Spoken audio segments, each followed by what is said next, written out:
Welcome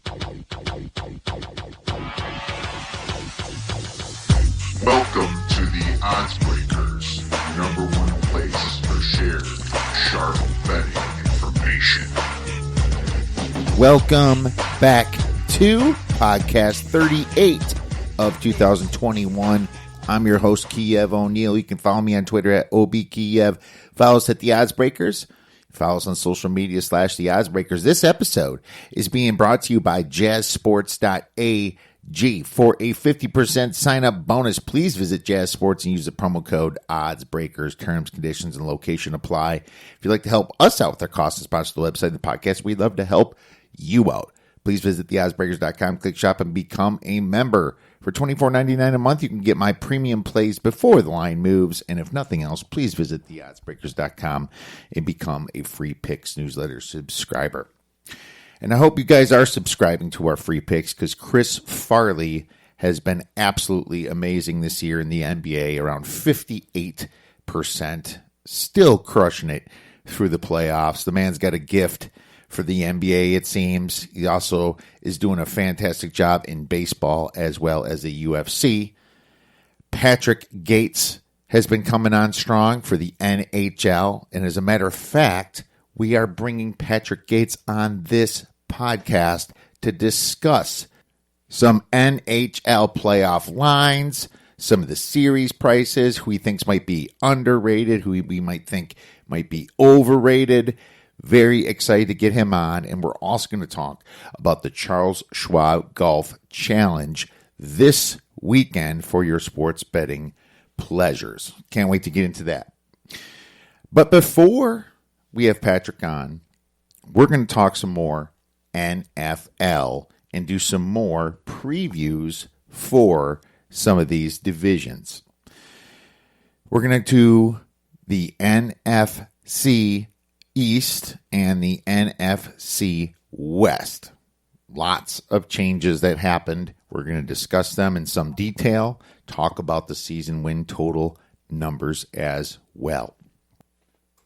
What can I say? You guys are the best. Now, there's a lot of things that can happen between now and the start of the season, but I think it's important to take a look at what the NFL has to bring us today because there are lines out there right now. College football totals are coming out right now as well on DraftKings, FanDuel, and some of the other American books throughout the nation. So we're taking a look at that. There's a few offshore that are starting to sprinkle in some college football win totals. So premium subscribers, please be on the look for some early plays on that.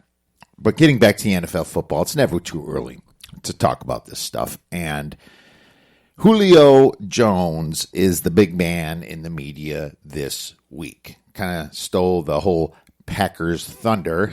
Not that that's going away anytime soon, but I mean, the thing with Julio is many of us already knew he was going to be traded. The Falcons can't even afford to sign some of their draft picks. They're in such cap hell right now. Now, the Falcons have to wait until June 1st in order to save $15 million against the cap. So all this like craziness that people are saying, it's not going to happen until at least after Memorial Day. But as far as Julio, he's gone. You know, he is gone. Now, the question is, what is Atlanta going to have to give up in order to shed some of that salary? Because people are looking at like Julio Jones has kind of been injury prone over the past few years. He's on the wrong side of 30. He's 32 years old, right? And I don't know, he's a little bit of a diva. He's certainly expensive, right? And it certainly also didn't help when Shannon Sharp had him on, called him out of the blue, and he pretty much said, I'm out of there. I mean, how does that help you as an organization to have any sort of bargaining power when the player already says he's out of there? Right? I mean, the player pretty much is saying he doesn't want to play for you anyway. So the teams that are interested are going to be like, well, it doesn't sound like you're in that good of a position right now with Julio, and you pay him a ton of money. That's never good. It's not like the Falcons can pretend that they want to keep him and they're just hemming and hawing about trading him. But what's really funny to me about this whole situation is how the media has been acting. I mean, I think people are just more concerned about just getting the story out there quickly without even looking into the research. Most of the media outlets out there didn't even mention the salary cap that affects on June 1st, right? Didn't even mention that. And most of them didn't even mention the most logical teams that Julio should be going to. I mean, looking at an article from Jason La Canfora from CBS Sports, he wrote that some of the clubs that should be interested in Julio Jones include the 49ers, the Patriots, the Chargers, the Titans, and the Eagles. Where the hell is the Packers in this? I mean, the Packers, to me, make the most sense for a Julio Jones trade. The Packers are desperate right now to fix their Aaron Rodgers screw-ups. And like I said in a previous podcast, there's fault on both sides of this. Maybe even a little bit more fault on Aaron. But still, they want to fix it. This could at least give Aaron Rodgers an out, right? Maybe Aaron's kind of sitting there. It's like, well, I want to play, and now, it doesn't look like I'm getting anything. I can't now just join the team and look like I completely lost this argument. This gives Aaron Rodgers an out because it shows an effort from the team, and Aaron can pretend he's happy enough to play one more season, right? Getting a player like Julio, because you have Devonta Adams and just a bunch of right? We don't even know if Devin Funchess is going to be that good this year. He sat out all last year. So, I mean, the rest, you have a bunch of just kind of tier 3 guys with Allen Lazard, Valdez Scantling, right? I mean, you drafted a guy from Clemson, but he certainly wasn't one of the top 8 receivers coming out in this draft. I mean, even if Jones doesn't move the needle that much for kind of a run-focused team like the Packers, it at least shows effort from the organization to fix this whole thing. And I do think Jones moves the needle a little bit for the Packers. Another threat. Another guy to bring a safety with him, right? Another big receiver that can catch the ball in the middle without getting completely smashed. He's a big distraction for defenses. He's expensive. He doesn't show up much to practice, and as a fantasy receiver, huge risk because you don't know when he's going to be sitting out and when he's going to be playing, and I guarantee he's going to be budgeting his workload, so to speak. Might sit out a few games, but still, it's all about the playoffs. The Packers make the most sense, and he didn't even mention this in his article. He mentions the Eagles, right? The freaking Eagles. They just drafted a top receiver in Devonta Smith. They still have their first-round draft pick from last year in Jalen Reagor, And they have a couple other guys, Quez Watkins, John Hightower, Travis Fulgham, and those aren't big names. But at the same time, we don't even know if the quarterback, Jalen Hurts, can get out the ball. I think this is going to be more of a run-focused team at the Eagles, right? No one's going to take Jones seriously out there. Single coverage type thing. So the Eagles don't make that much sense to me. They're kind of in full rebuild. Why would they pick up a big contract like that in full rebuild? Now the Titans make some sense because they lost Corey Davis to free agency. But they also signed Josh Reynolds. and they're a run-first team too.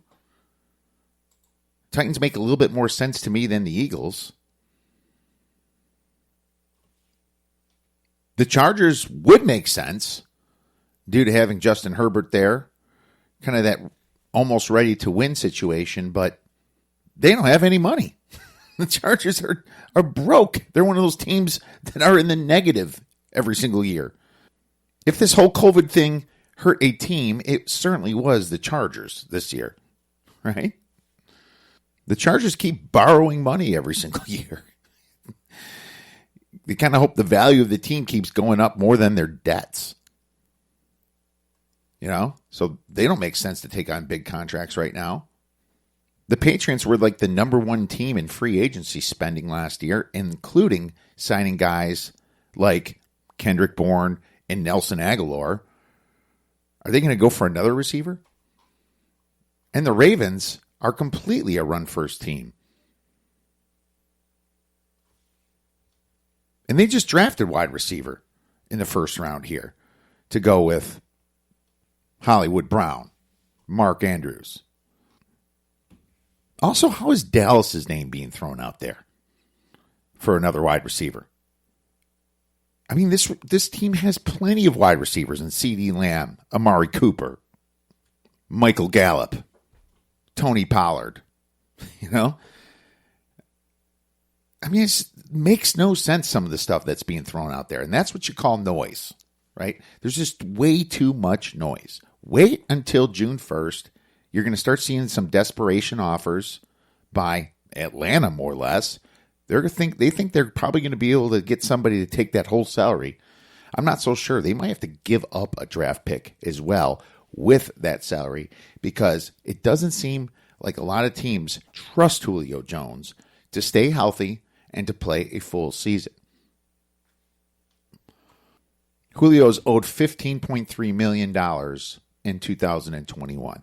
The top three teams, to me, that make the most sense that can hire or trade for Julio Jones is the Green Bay Packers, the San Francisco 49ers, the Indianapolis Colts, and the Miami Dolphins. Those make the most sense to me. Maybe even the New York Jets. But those teams, I think, are the ones that should be ready to make a move for a guy like Julio. Price dependent, obviously. All right, well, let's get into a little NFC East preview then. And the good news here is there is a play for you guys that we're going to give out in this division via season win total. This was clearly the worst division in football last year. I mean, the team that made the playoffs only had 7 wins. That's terrible. I mean, we're kind of making fun of the whole fact that they took a playoff spot from somebody a lot more deserving. In the NFC, the Cardinals were more deserving, right? In the AFC, the Dolphins didn't even make the playoffs with 10 wins. I mean, it was unreal how bad these teams are. And the question is, did they do enough to get better just to try to at least fall into closer to average status, right?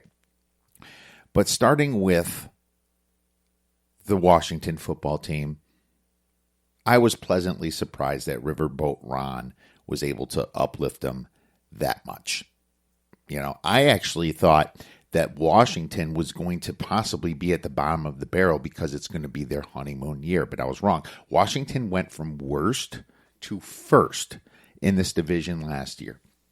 Now, this division plays the AFC West and the NFC South. They kind of rank the schedules as medium as a whole, right? The NFC South is in somewhat transition with Atlanta, with the Saints losing Breeze. You still have Tampa there, but Carolina, kind of a middle-of-the-road team. So not the hardest schedule. The AFC West, pretty top-heavy right now with the Chiefs. We'll see what the Raiders end up being. Chargers are supposed to take a step forward. Denver, not good unless they get Aaron Rodgers, right? But I actually have to think that the NFC East improves some.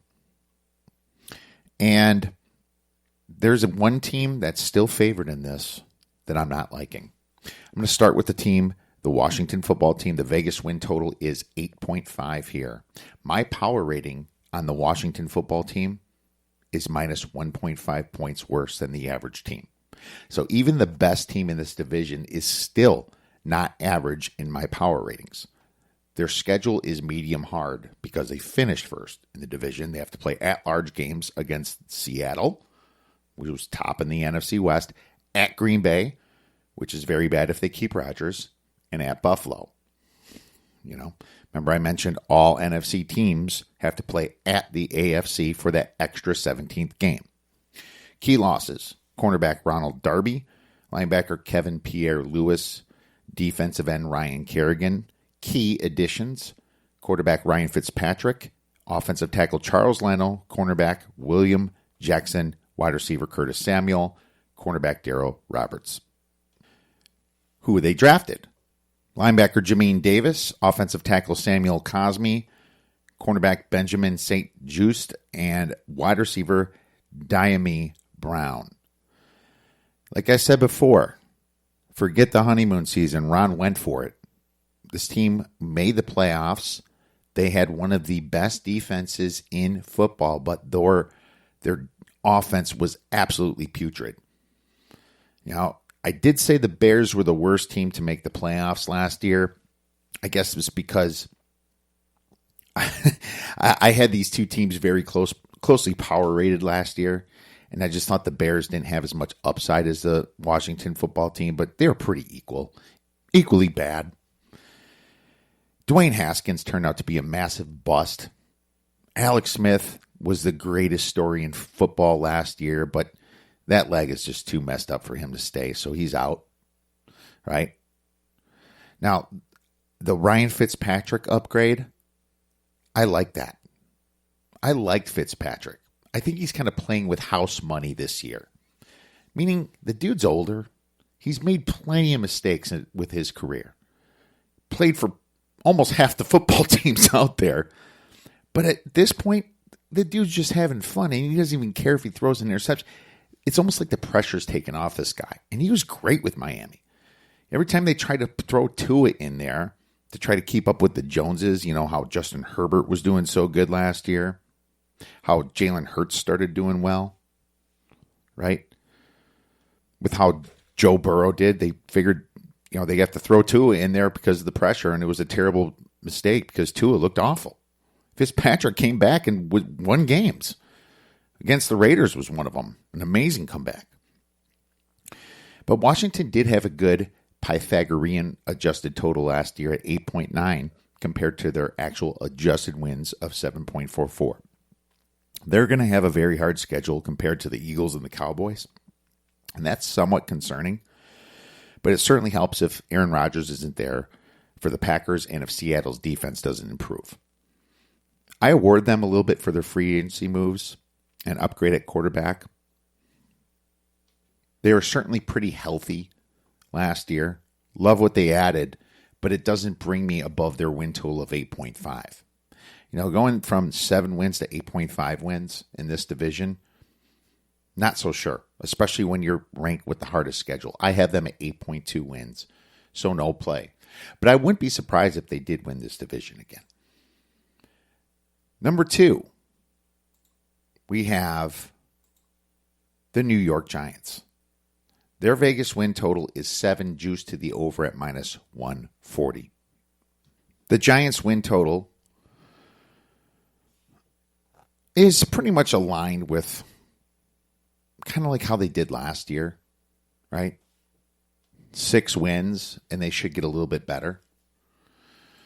I have their power rating at minus 2.5 points worse than the average team. Their schedule is going to be medium hard because they have at-large versus the Rams, who's supposed to be the best in the NFC West, which is a tough division as it is. We'll cover that soon. At Chicago Bears, which could be good. At Miami, which might be a little difficult. Key losses. Kevin Zietler at guard. DT Delvin Tomlinson. When I say DT, I don't mean his initials. Defensive tackle. Offensive tackle Cameron Fleming. Linebacker Kyler Fackrell. Key additions. Wide receiver Kenny Galladay. Cornerback Adoree Jackson. Tight end Kyle Rudolph. Running back Devontae Booker. Defensive end Ifedi Odenigbo. Wide receiver John Ross. And quarterback Mike Glennon. Key draft picks. Wide receiver Kadarius Toney and edge rusher Azeez Ojulari. The Giants moved back in this draft to get another first rounder from the Bears in 2022. And I believe like a third rounder. And now that it's not going to help them that much this season, but I do like their top two picks. I didn't like the order that they came in because I thought Kadarius Toney was a late first round, early second round draft pick, and they still draft him at pick number 20 when they traded down with the Bears. I actually thought Azeez Ojulari would be gone in the second round by the time they got him because I had him ranked higher. So I guess you can just flip-flop them. They have some great wide receiver additions. And my issue is the offensive line. They lost a few guys in the trenches here, and they didn't really replace them that well for me. And Saquon Barkley, he's going to be back after that nasty injury, but it's still concerning, right? Going through that injury. And, Daniel Jones has to put it together this year. You remember when Gettleman traded up for him? Everyone thought they were going to pick like Haskins and they picked Jones. Well, good thing they avoided that. But at the same time, Danny Dimes is not exactly throwing dimes every single game. He's doing pretty well, but just not quite enough. He needs to make a step forward here. The Giants lost some close games, though, against some very good teams, like Tampa Bay, right? That game went right down to the wire. And so you kind of saw flashes of what they could be last year. And if they can stay healthy this year, I think they might be a good sleeper play to win the division. I think they're around a plus 515, plus 450. It depends upon what books you see them. But the Giants are very interesting. And I think it's probably between them and the Washington football team. But as far as season wins, my total's only 6.76 wins. And they're juiced to the over at 7. So I'm going to have no play on this. And of course, their schedule really depends upon Chicago still not being good and Miami not taking a step forward for some of these at-large games. Because I think their at-large games are just as hard or harder than the Washington football team. So let's move on to number 3. And I think you pretty much got the hint that I'm not too high or keen on the Dallas Cowboys this year. Their Vegas win total is 9.5, juiced to the under minus 140. My power rating on the Cowboys is minus 3.75 points worse than the average team. Why is that, you ask? They get Dak Prescott back? Never was a big believer in Dak Prescott. I've watched him his career. He wouldn't even exist the first 2 quarters of the game. And when Dallas is losing in the fourth quarter, he would look amazing and either bring them to the point where they win the game or bring them to the point where they almost win the game. Right? He's not consistent. That's what I didn't like about Dak. He has all the talent in the world there. Well, he did have all the talent in the world there his first couple years. But that offensive line is not the same as it was. Their schedule should be medium easy. At-large games versus Arizona, at Minnesota, at New England. Key losses, linebacker Sean Lee, cornerback Chidobe Awuzie, quarterback Andy Dalton, tackle Cameron Irving, safety Xavier Woods. Key additions, safety Keon O'Neal, I like him. Outside linebacker Terrell Basham, and a bunch of lower-grade guys who they drafted. Linebacker Micah Parsons. He was the big name in the draft. That's what Jerry Jones does. He goes for the big names. Cornerback Kelvin Joseph. Linebacker Jabril Cox. Defensive end Osa Ogunuzua. I think I destroyed his name. And defensive end Chauncey Golston. So, not a bad draft, to be honest with you. I mean, I've hated on their drafts a lot more than I did this year. I actually thought it was a pretty good draft. They really tried to fix their defense, but still way too many questions. And it certainly didn't feel like a honeymoon year last year with Coach Mike McCarthy. I mean, this was one of the worst defenses I've ever seen from the Cowboys. And, man, now that Dak's paid, what does that mean? It's not like he's coming in with massive motivation now because of he's trying to get paid. It's a different mindset.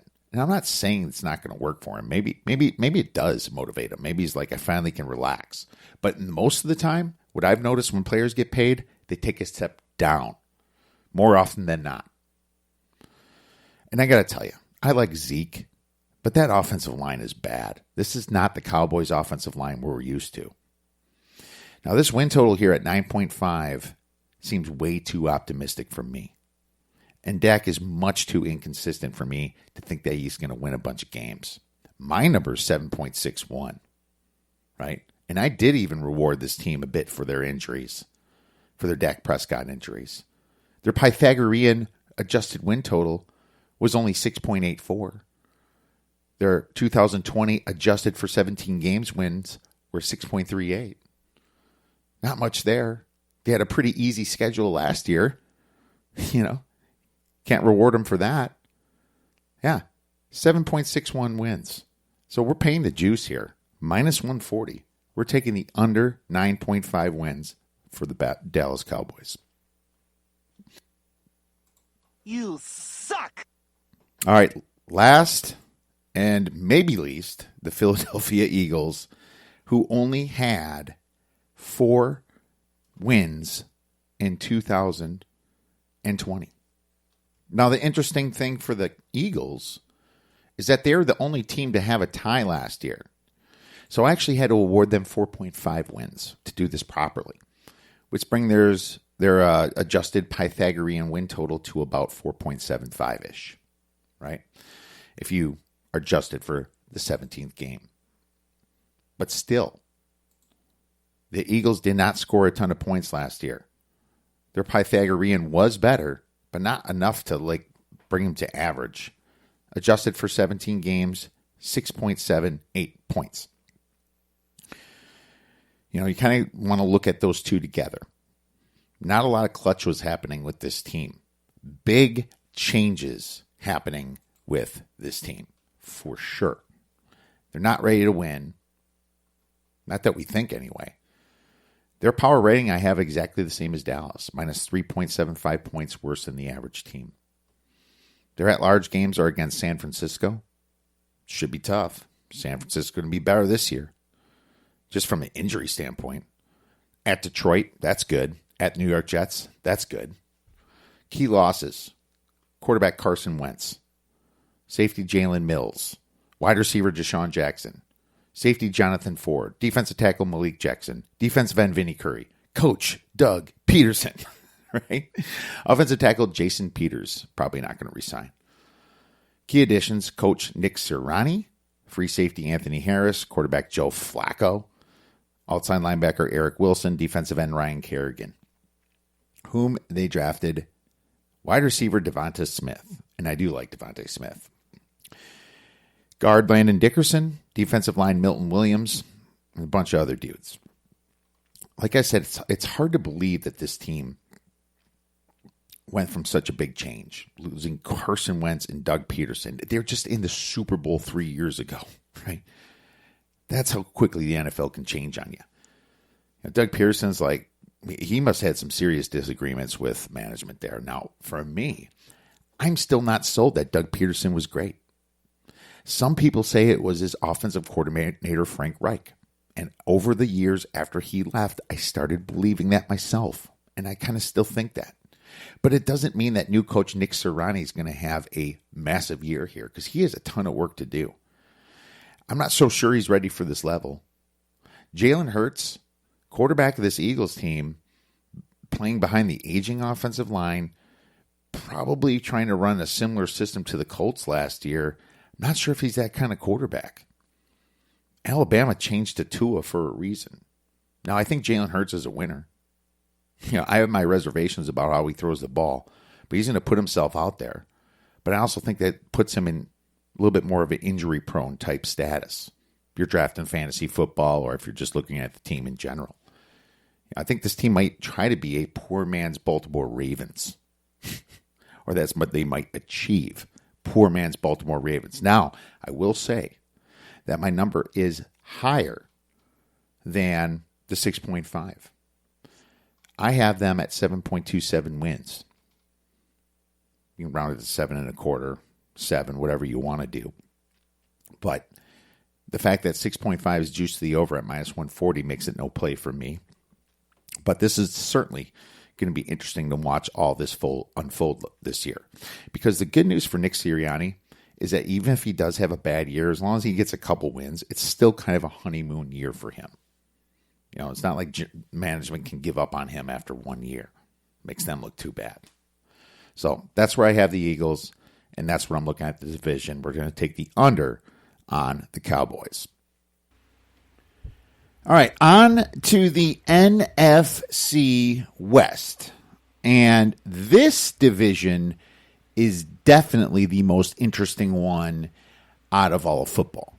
All right, because you have the San Francisco 49ers, who was the 2019 division champion, as a matter of fact, the NFC conference champion, go from first to worst due to massive injuries on that team, a difficult schedule, but at the same time, look at how good this division is with the other teams now. You have the Rams with the Stafford trade. You have the Seahawks, who, last time I checked, still has Russell Wilson. And you have the Arizona Cardinals lurking with Kyler Murray that just barely missed the playoffs last year. I mean, just looking at the coaches in this division, with apologies to Cliff Kingsbury, you have three of the best there, right? Sean McVay, Pete Carroll, and Kyle Shanahan. You know, those three coaches are in the top 10 in the NFL. Now, Cliff Kingsbury, offensive mind, the jury's way out on this guy. I would actually more lean to the under, but still, look at the talent he has. He can drop some plays on the offense. I'm just not sure if he's a good tactical coach. Not sure if he's a good motivational coach. He can scheme pretty well on the offense. He doesn't seem to make a lot of great in-game decisions on when to call timeout or when to run a pass play or a run play. He has great plays. He just hasn't shown me that he can move up to the next level in coaching, right? As a matter of fact, you know, when he came from Texas Tech, he wasn't even really a winning coach out there. He just had an awesome offense. But can you blame him for that? Recruiting against schools like Texas, TCU, Texas A&M, you know, not to mention SMU and all the smaller schools. Yeah, that's pretty difficult out there. Baylor. But still, this Cardinals team almost made the playoffs and is stacked. But we have to start out with the Seattle Seahawks because they ranked number 1 in the division. They took first place. Their win total is 9.5, juiced to the over, minus 125. My power rating on Seattle is 2.75 points better than the average team. Their at-large games are versus New Orleans, at Washington, and at Pittsburgh. Key losses: cornerback Shaquille Griffin, defensive tackle Jaron Reed, and cornerback Quinton Dunbar.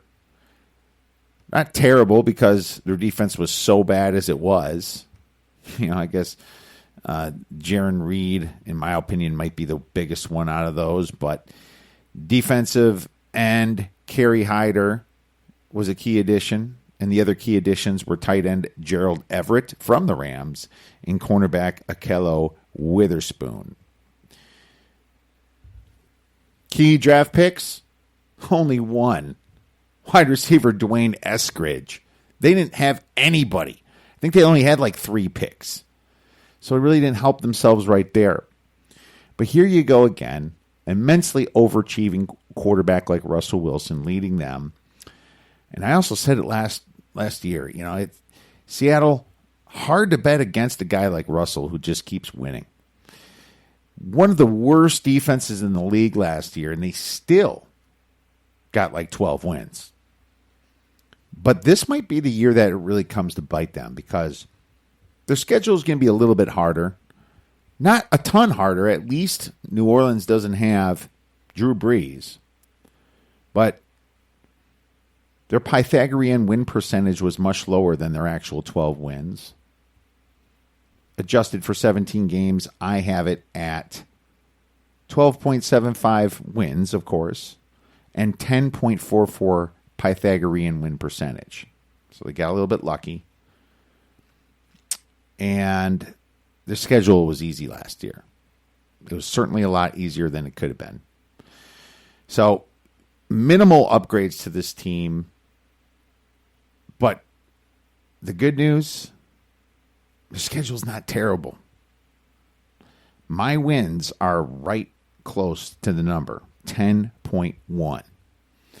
So that would be a lean to the over, but in my opinion, 9.5 juice to the over is pretty close to 10 anyways, right? It's more like minus 125, 9.7 wins, whatever. Pretty close. So going to go with no play.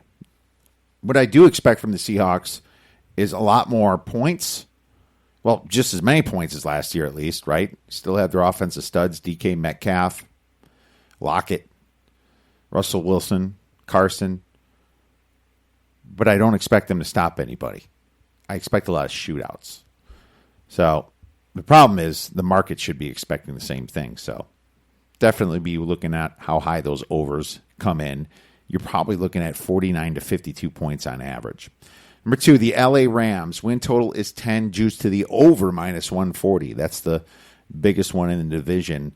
My power rating is at a 5, which is the biggest in the division for sure. Schedule medium hard, at-large games versus Tampa Bay, at New York Giants, and at Baltimore. Key losses to this team in free agency. Jared Goff, quarterback. Safety John Johnson. Outside linebacker Samson Ibukum. Cornerback Troy Hill. Defensive end Morgan Fox. Tight end Gerald Everett, and a few more. Key additions, obviously Matthew Stafford. Wide receiver Deshaun Jackson. Key draft picks, not a lot of them. Tutu Atwell is a receiver I really liked. Well, I didn't really like him. I liked him a decent amount for Louisville, and kind of a bunch of meh. You know, they didn't have a lot of draft picks because the Rams never have a first-round draft pick, it seems. But for whatever reason, they decided to give up on Jared Goff after they paid him, like a year and a half, 2 years ago? Is that when they gave him the contract extension?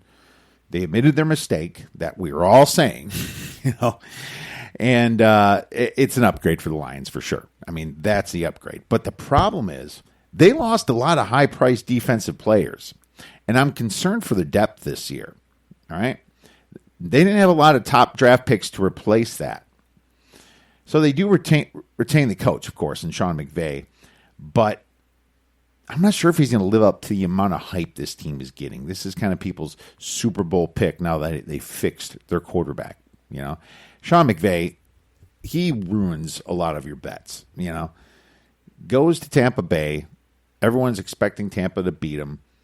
They ended up beating the hell out of the Bucs. I mean, they win a lot of strange games. They lose to some games they shouldn't have, and you can just remember the Jets last year.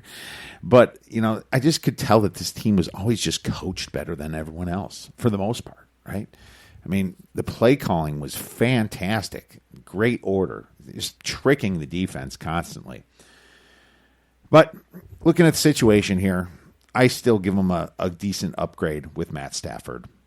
The Rams had 10.63 adjusted wins, 10.89 Pythag, so they underperformed slightly, let's just say. They had a hard schedule last year and got through it. They're going to have a medium hard schedule this year. You know, lost a lot of defensive players, but still, my number is 10.76 wins. So 10.75, whatever you want to call it. That's pretty close to where it is right now for the win totals. So no play here. And I'm really excited to see what happens here with Matt Stafford. I've never been a huge Matt Stafford guy, but I do know that he's much more clutch than Goff. And that's what it's all about. It's not necessarily getting past 10 wins for the Rams. It's about what are they going to do this time in the playoffs. And that's why you get a guy like Matt Stafford to make that difference. Next, we have the Arizona Cardinals. Win total 8.5, juice to the under, minus 130. My power rating in the Cardinals is 2 points better than the average team, which seems to be a little bit high. You know, I do scratch my head if I need to make more adjustments. I'll do that as the summer goes along, try to assess them a little bit better, just because I do have my reservation on this. But at the same time, you know, Kyler Murray's third year should be the sweet spot. Cliff Kingsbury's third year. They have a medium schedule, at-large games versus Carolina, at Dallas, and at Cleveland. I like the at Dallas. Carolina's decent. They get them at home. Cleveland should be tough. Key losses, Patrick Peterson, cornerback. I'm okay with that.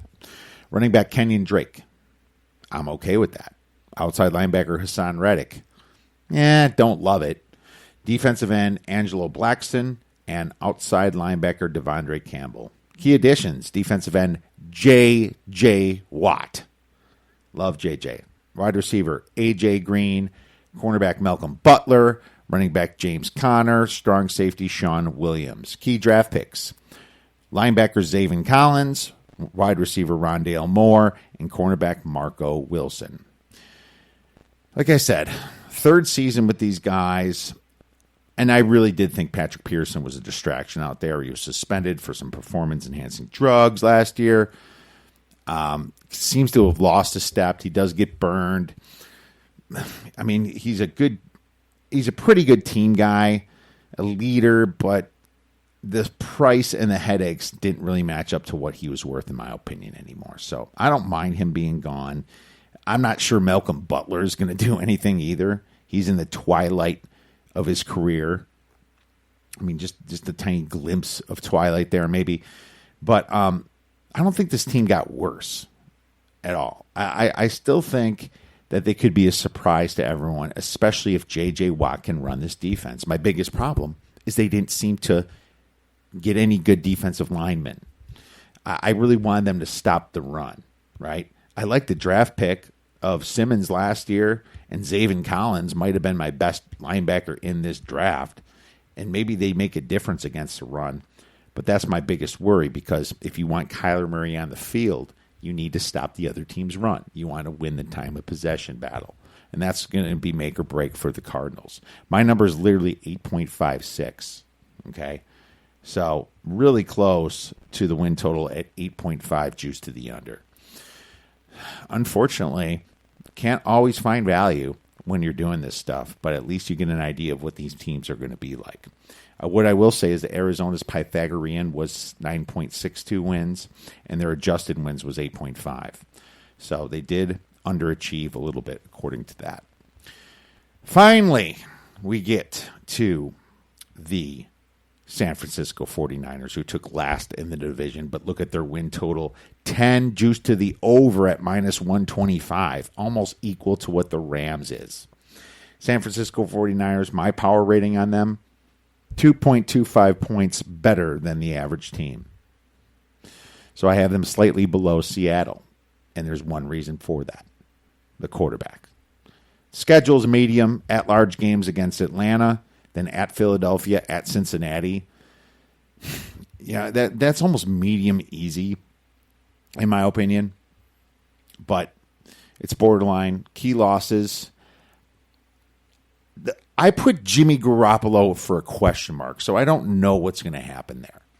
But it obviously changes things if he's gone. Defensive end, Kerry Hyder. Cornerback, Akelo Witherspoon. Defensive end, Solomon Thomas. Wide receiver, Marquise Goodwin. Key additions. Defensive coordinator. Still on key losses. Defensive coordinator, Robert Saleh. That's big for me. Losing Robert Saleh, the guy was an awesome defensive coordinator. Doesn't mean that the next guy up is going to be bad, because their new coach defensive coordinator, that is DeMeco Ryans, who was under Robert Saleh there at the Niners since 2017, right? So maybe he just learned from him. Very possible. But big question marks there from me.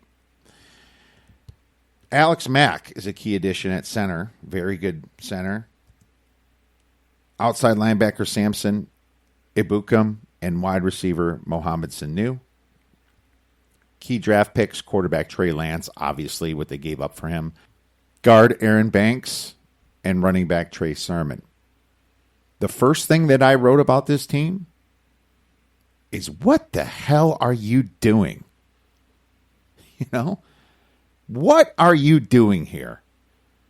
Moving up in the draft to get a quarterback that not only didn't play in Division I football, the FBS, he also sat out the whole 2020 season. I think minus maybe one game they had. Right? What the hell was that? I mean, Lance looks like a quarterback, but so do a lot of people at 6'3", 6'4". You know? He did well in the FCS, and North Dakota State is the Alabama of the FCS. So they're going to beat everybody anyway, and their current quarterback is killing it right now.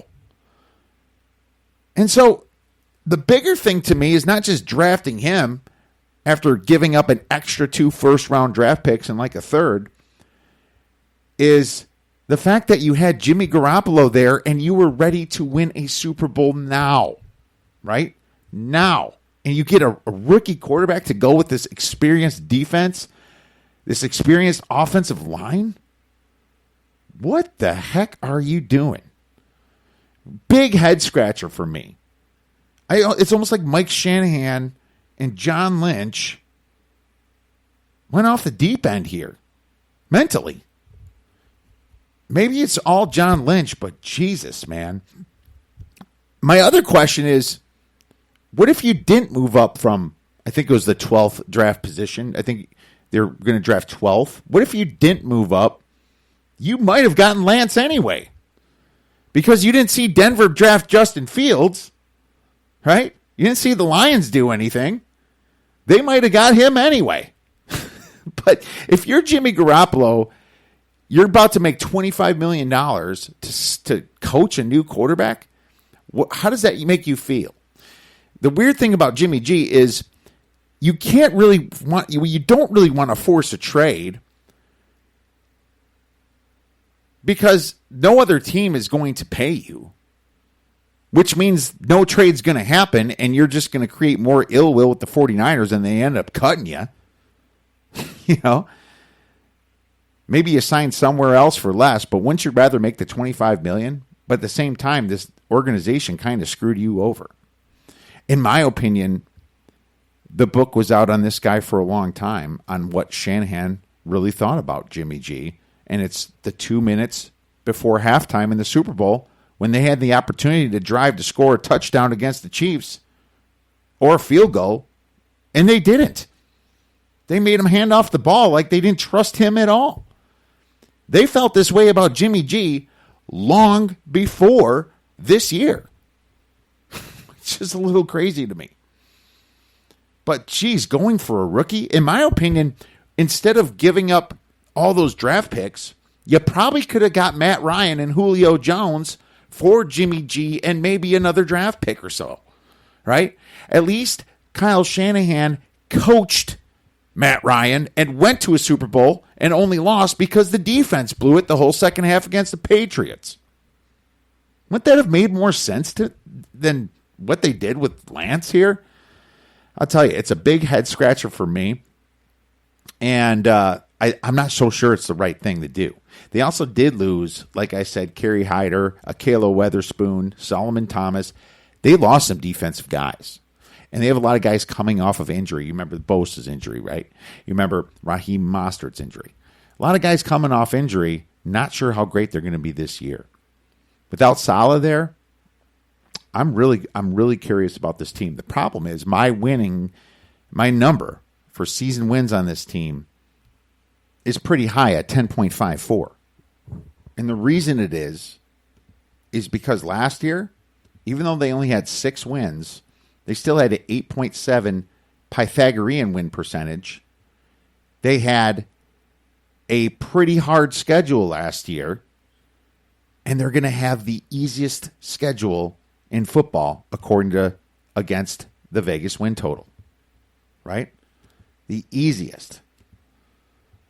Now, do I think it's really that easy? No, you got to play the Rams twice. You got to be Seattle. But according to adding up their opponents' win totals, it is ranked the easiest out of any NFL team. So, got to pay attention to that.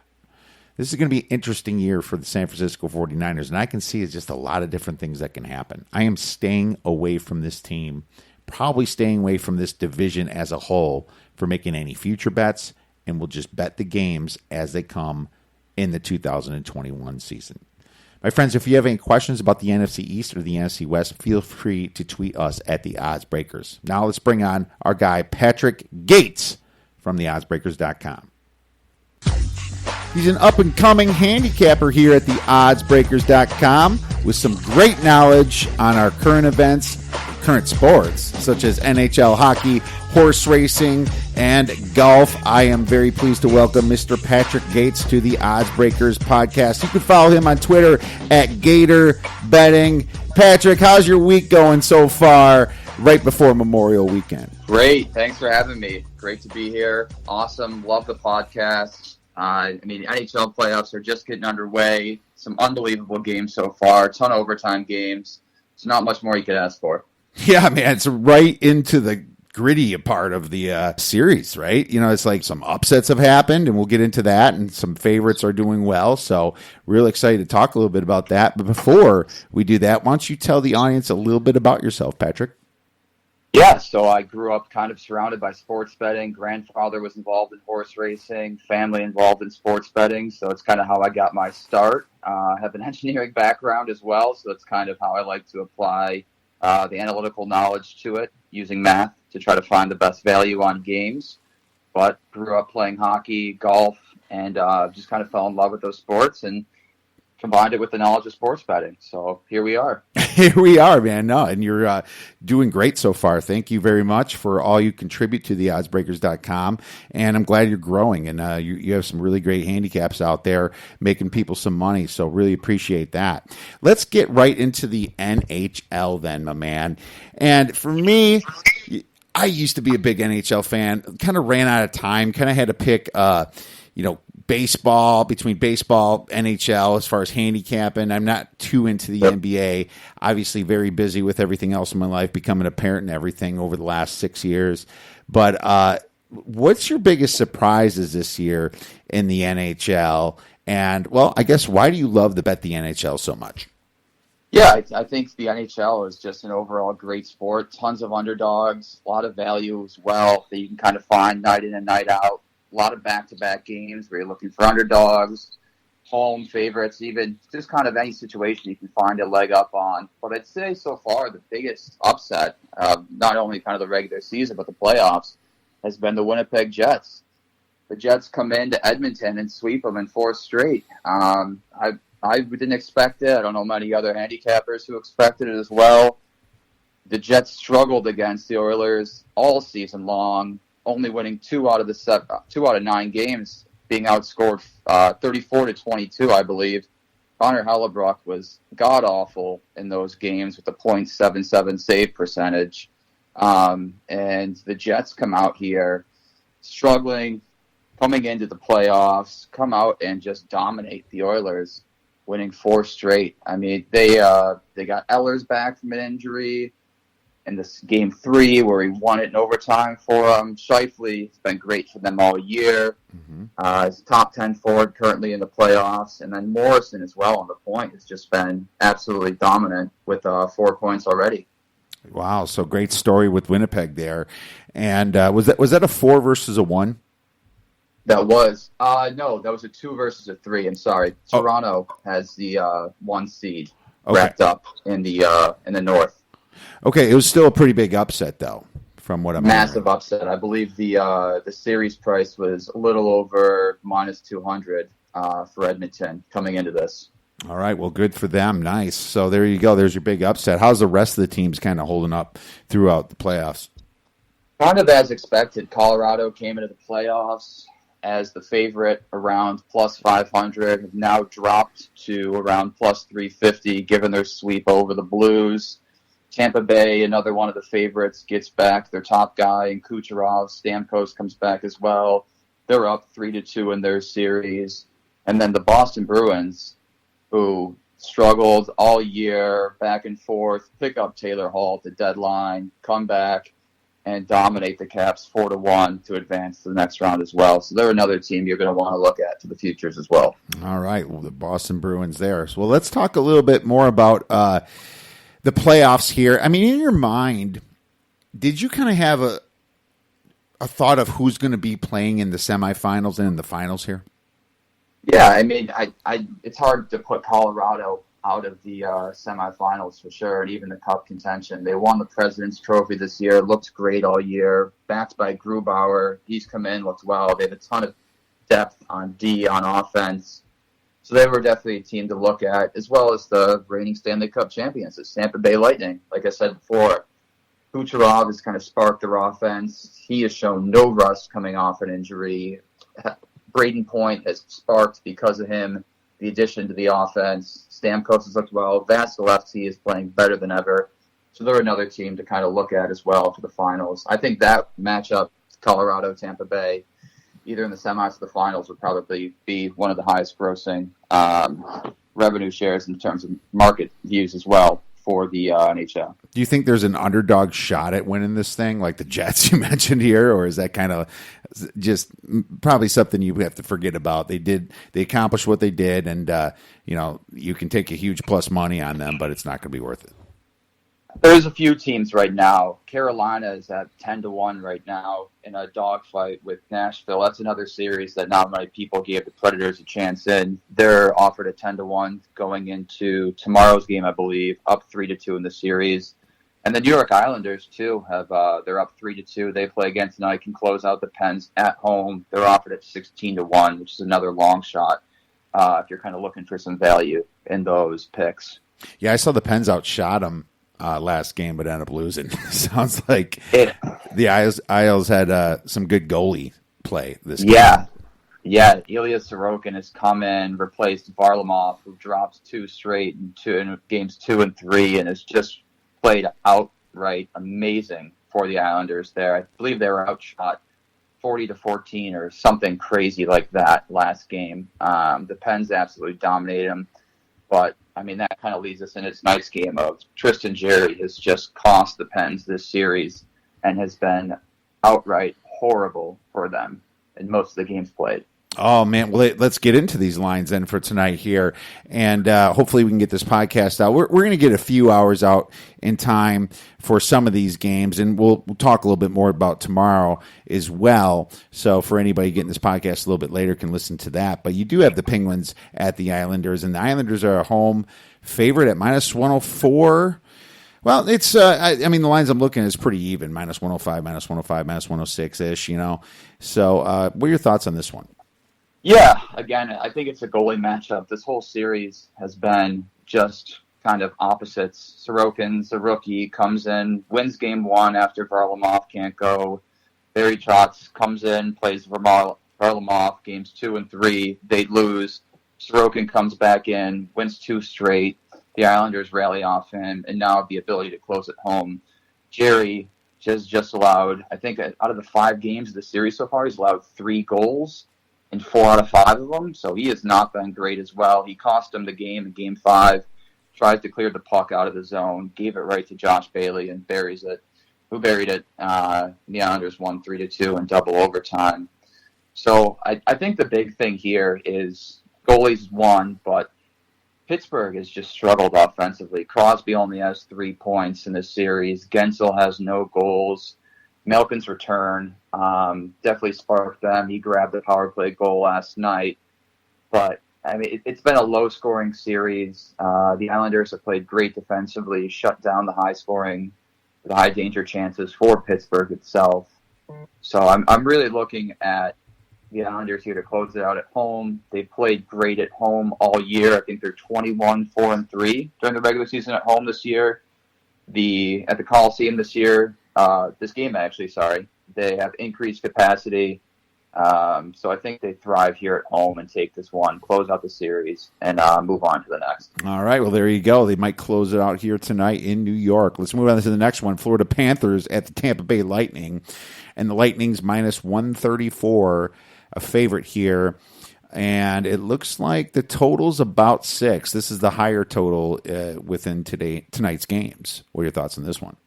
Yeah, I think you touched on the total first of all. I mean, this series has been probably one of the best so far. They averaged 7.4 goals per game here. The Panthers struggled in net early with Drager and Bobrovsky. Quenneville pulls in the rookie last game. Spencer Knight was a hero for the U.S. in the World Juniors. He played great in the regular season, going 4-0. Struggled early, letting the first shot, but played lights out after that, allowing the Panthers to kind of rally and pick up a win. But I think the series has all been, I mean, Tampa Bay has just been dominant. Everyone was kind of unsure. Florida had the home ice advantage, winning the last game of the regular season to beat Tampa. But, I mean, the Lightning's power play is clicking right now. They're at 41%. They lead the playoffs with 7 goals. Kucherov and Hedman are headlining that with 6 points in the power play. Vasilevsky has a plus 5.6 goals saved above expected. He's playing great. So I think tonight's more of, can Spencer Knight really kind of relive the magic, and can he save the Panthers season essentially tonight? Florida has played great all 5 games. They've been a battle. But tonight, I don't think Spencer Knight's going to have the night that he did have last time around. I'm looking for the over 6 here for the Tampa Bay Lightning in the Florida Panthers game. They have some tape on him now. They know his weaknesses. He was so aggressive in last game, came out of the blue, challenged every shot here. I think the Lightning kind of came up with the game plan and can take the over 6 here. Over 6. All right. Well, I'm glad I mentioned the total. You know, Coach Q, Joel Quenneville has been one of my favorites, obviously being a Blackhawks fan for all these years. I mean, when 2010, when they won it, I was just amazed. And they won a couple after that. I think it was 2013 and 15, something like that. Yeah. It's been a while, but that's kind of, you know, when I was more into hockey. But here with the Florida Panthers, it's really cool to see them back in the playoffs here. Let's move on to the final game, the Vegas Knights versus the Minnesota Wild. And this was interesting. I thought the Knights were going to close it out. I think you and me both there. You know, then the Wild jumped them in Vegas, up 2-0 right away. And you're like, oh, my God, this might not go well for the Knights, and their goaltending came through. And here we are back in Minnesota. Minnesota has their backs against the wall here. You have a low total in this game, too. 5.5 juice to the under. But the Knights are still a road chalk here, minus 124. Yeah. I mean, like you were talking about last game, I think they outshot the Wild 40-14. So, I mean, that was just incredible. Vegas dominated that game. Cam Talbot stood on his head. And Marc-Andre Fleury probably played his worst game of the series so far. Fleury has been great up until this point, let in some weak shots, and that's essentially what cost him the game there. Minnesota's played a defensive style all season long. They've allowed kind of the fewest high danger chances in the regular season. They've limited Vegas all year. Vegas offense is clearly frustrated. Pacioretty out definitely hurts them on offense. But again, this has been a low scoring kind of series. Minnesota's more of just a kind of grinded out team, try to frustrate the Knights. Vegas struggled at Minnesota this year. Minnesota's been great at home. So it's a tough game to pick here. I mean, the Minnesota Wild have been great for bettors all year, coming in as underdogs, making bettors money. But I just don't see how Fleury has back-to-back games here. And that's the thing. We don't know who's starting in net tonight. But Vegas Golden Knights kind of rotated all year. I've had this system between Marc-Andre Fleury and Robin Lehner. But neither goalie's been confirmed yet as of 5 o'clock. So looking at this game right now, if Leonard starts, the odds could shift. But as of right now, I think Fleury is expected to start again. So it's a tough one, but I do lean Vegas here. Vegas just flat out dominated them last game, and I think they get it done here. Finally close them out in Minnesota. All right. Well, hopefully they're mad that they had to travel to Minnesota here tonight. I'd be unreal. Well, let's get into some Thursday night games here for the people getting this podcast later. We have Montreal Canadiens at chalky Toronto Maple Leafs here. I mean, minus 230 here. That's a pretty big number. Total 5.5. Yeah. I mean, the Leafs dropped game one. Price stood on his head there. The Leafs kind of come back and won 3 straight. Toronto struggled in the playoffs, have struggled in the playoffs for the past few years. I believe if they close them out Thursday, it'll be their first series victory since 2004. But like I said, the story's been Carey Price here. He's coming off an injury. He's played great. But opposite of Price, Jack Campbell has also played great, allowing, I think he has a 1.01 goals against average here coming into Game 5 at Toronto. This is one of those series, too. There's no fans here. I believe if Montreal does win this, there'll be about 2,500 back in Montreal. But the story has been Montreal's power play struggles. They're 0 for 7 in the past 2 games. They're averaging 1 goal per game this series. Their defensemen have 0 points all series, and the Leafs have dominated them in every stat possible. So it's hard to back the Canadiens here, even at a price like that. But in this game, I think I'm going to lean the under here, 5.5. They have it around minus 130 here. I don't see the Canadiens turning this around in the series. I think it's kind of a grind-em-out game. The Leafs win maybe 2 or 3-1 here. Price stands on his head again, but there's not much value of laying that price on the money line for the Leafs in this game to close them out. Yeah, looking at the puck line, it's at plus 110 here. Obviously got to win by 2 here. That's interesting. I mean, unfortunately, when the total's low, it's the puck line price goes high, and it's kind of tempting, but that's what you got to gauge here in this situation. Would you rather go with the under, or would you rather go with the puck line? Yeah, I think another bet, too, besides the under, is trying to see, I'm not sure what the line is yet or if it's out, but even Toronto in regulation, you should get a better price than $2.30. It could be around $1.40, which will give you the better odds than just laying $2.30 on the money line. So that's another bet. But yeah, I think the puck line is definitely an option as well. Toronto's offense is clicking. With losing Tavares early, definitely hurt them. Joe Thornton's kind of had to step into the captaincy role. But the Canadiens just have no offense, and I don't really see any signs of them turning this thing around. All right, good stuff. Let's move on to the Carolina Hurricanes versus the Nashville Preds. Plus 122 for Nashville at home. So Carolina's minus 135 here. Total, once again, 5.5. Juice the under. Yeah, I mean, this has been a hell of a series. It really has been. Both these, every game's gone to the home team. I think that's kind of the biggest thing we're seeing this playoffs. Both these arenas are packed. Great environments for hockey. It's good to see it back. But the home ice clearly does make a difference here. The Hurricanes squeaked one out in overtime last night. Jordan Stahl buried one to give them the advantage in the series, 3-2. But coming into the series, Nashville, again, just really wasn't given a chance. They didn't even get to 70 points in the regular season, where Carolina had the 3rd best regular season record. Nashville has just played amazing. They've got support from their top line on Forsberg, Duchesne, and Johansson. It's a tough series, again, but the Preds being plus money at home here. Saros has played well for them in net. They've gotten support from their defense. So I'm going to back the Preds here at home. I'm going to stick with the trend here. I like the Preds at plus money. Heck yeah, man. Go with the home dog here. Why not? It sounds like the series is going that way anyway. So exactly, yeah. So good stuff there. Now, thank you for that. And you listeners, be sure to be watching out for Patrick Gates's articles at theoddsbreakers.com, with some of his free plays. Let's move on to a little golf then. And I'm really happy that you focus on golf, because golf is something we've kind of, well, not ignored, but it was never a focus at the oddsbreakers.com, but you're definitely throwing out some good stuff there. And, I'm really happy with that. There's a Charles Schwab challenge going on this weekend at Fort Worth, Texas. Can you tell us a little bit more about this event?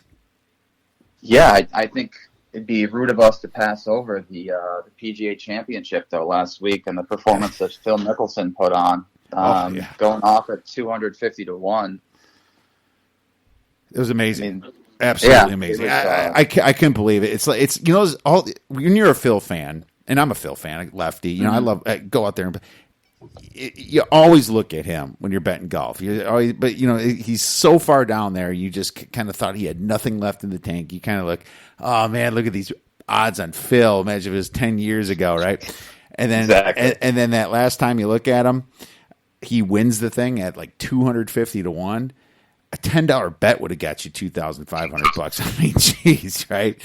And it was just so out of left field for Lefty to do that. And very impressed by him. Becomes the oldest major champion, which was phenomenal. I think Watson might have been the guy before him that was the oldest, but I believe you're right on that. Yeah, I believe so. It was just incredible scene on 18 on Sunday to have him walk down there, fans surrounding him. It's good to see kind of golf get back to normal.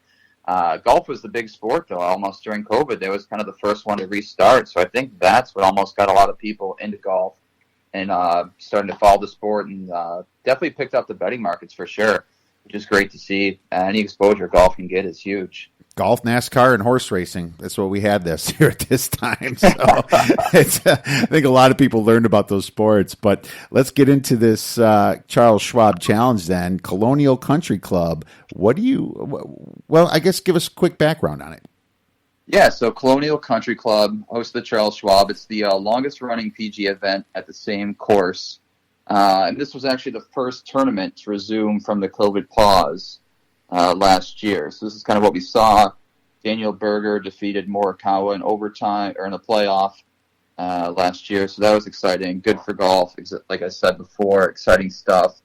But Colonial Country Club in Fort Worth, Texas, kind of different compared to the other Texas courses that we're going to see on tour. Short course, par 70, 7,209 yards. But it's kind of an elusive 7,200 yards. The par fours are not very long. They have what's measuring less than 445 yards. 7 of those measuring 430 or less. They have long par five, at 635 yards. But most of the length of this course comes in the 4 par threes that are on the course. All of them are over 190 yards. The biggest thing on this course, though, is the driving accuracy, and that's what you're going to kind of look at when placing your bets this week. Distance doesn't matter so much, like in last week, where it was a longer course, one of the longest on tour. But here you're looking for driver accuracy. The rough's extremely hard to get out of here, so you're looking at your accurate drivers, your great iron players, and putting does matter here, but not as much as kind of the approach shots that you're looking for. So it sounds like iron players are the ones that could be the favored ones, or the ones we were actually looking for here. A little bit of precision, I suppose you'd call it, right? Exactly, yes. Strokes gained approach is definitely going to be the big statistic you look at here, and you can kind of see the betting market shift in favor of that statistic with Morikawa, Ancer, Berger being some of the best iron players on tour here, and they're one of the I think they're 3 out of the top 5 favorites besides Speed, who's played great here in the past, and then Justin Thomas, who's just probably, I think he's 3rd or 2nd overall in the world golf rankings right now. Awesome, man. Well, getting right into the next question then, who are we playing here that can not only make the cut, but might have a chance to win this thing outright? Yeah, so like I was saying, I think my top pick for this week is going to be Corey Connors going off at 25 to 1. Corey Connors, you're looking at some of the key stats you want here. Strokes gained approach, you're going to look at par 4 efficiency between 400 and 450 yards, strokes gained off the tee, and then driving accuracy. So using some of those stats, Connors ranks 9th off the tee in strokes gained, 6th in strokes gains approached, and 9th in par 4 efficiency from 400 to 450 yards. At 25-1, he's definitely definitely a big play of mine. He was a leader after round 1 of the PGA Championship, so he has been playing well as of late. And then looking at a few other guys who I like here is Morikawa, obviously one of the best iron strikers on tour, 1st in strokes gained approach, 6th in driving accuracy, and 7th in birdie or better there. And then we move on to Will Zalatoris, another 25-1 shot, 2nd in the Masters this year, tied for 8th in the PGA Championship, and again succeeds in the strokes gained approach category right there. He's been playing great golf. This course suits him very well, and I expect him to do well, not only outright, but I believe I'll be playing him top 10 and top 20 as well. Looking at some long shots here, Emiliano Grillo going off at 50-1, finished tied for 2nd at the RBC Heritage early this year, but again matches up great to this course. He's 12th in strokes gained approach, 5th in par 4 efficiency, and again just not a long hitter essentially, but just more accuracy based, which is kind of what you want here. And then finishing off my 4th and 5th picks for the outrights here, we're going to look at Daniel Berger and Abraham Ancer. These guys match up well with the course. Berger's coming off a tie for 3 at the Byron Nelson and a tie for 13 at the RBC Heritage. Ancer coming off some absolutely great finishes, 5th in the Valspar, 2nd in the Wells Fargo, and again tied for 8th in the PGA Championship. Both of those guys go off at 20-1. All right, man. Some great plays there. Do you ever play heads up matches, or do you like to play we'll make the cut or we'll miss, or what's your style? Yeah, so I like to kind of favor the outrights. I like to go outrights, usually try to combine them for maybe a unit or two so I'm not too exposed, and then kind of limit my risk with some matchups. Last week I caught Brooks at plus 160 over Bryson, which was a nice hit for that. I had, I believe, Homa over Burns, but Burns withdrew, so that matchup was void. But here, looking at a few matchups, I'm probably going to favor Morikawa in a bunch. I think Morikawa is getting plus odds versus the favorite, which is Jordan Spieth here. Morikawa is just an unbelievable iron striker, has been playing well of late, and I think he offers some value in the matchups compared to Spieth. Another guy as well that I will be playing as well is Scotty Scheffler. I think he is one of the favorites. I think he's around 30 or 40-1 right now going off that, but I'll have to look at his matchup specifically. I didn't get enough time to kind of wrap up him. And then another guy as well you're going to want to look at for matchups is Jason Kokrak. I think he's going to offer some value as well, depending on who he's matched up against. All right, man. Great stuff here. Where could our listeners find that information when you make some of these plays? Yeah, so all the articles are posted on the Odds Breakers. I'll have the articles probably up within the next few hours, so we should be good there. And then if you're looking for daily plays, I offer them on Twitter at Gator Betting, and then on Instagram at Gator Sports Betting. The Instagram's more a variety of plays, whether it's baseball, European soccer, PGA, and then NHL specifically. So, yeah, all three of those outlets you can find me on. All right, Patrick, thank you so much for coming on the Odds Breakers. Great job today. Enjoy the sports this weekend, and good luck in all your plays. Thank you so much. Thanks for having me. All right, my friends, thank you so much for listening to this podcast. If you have any other questions about any of the sports coming on this weekend, feel free to tweet us at the Odds Breakers, and we'll link you up to the appropriate handicapper. Have a blast watching the games, and go get some winners.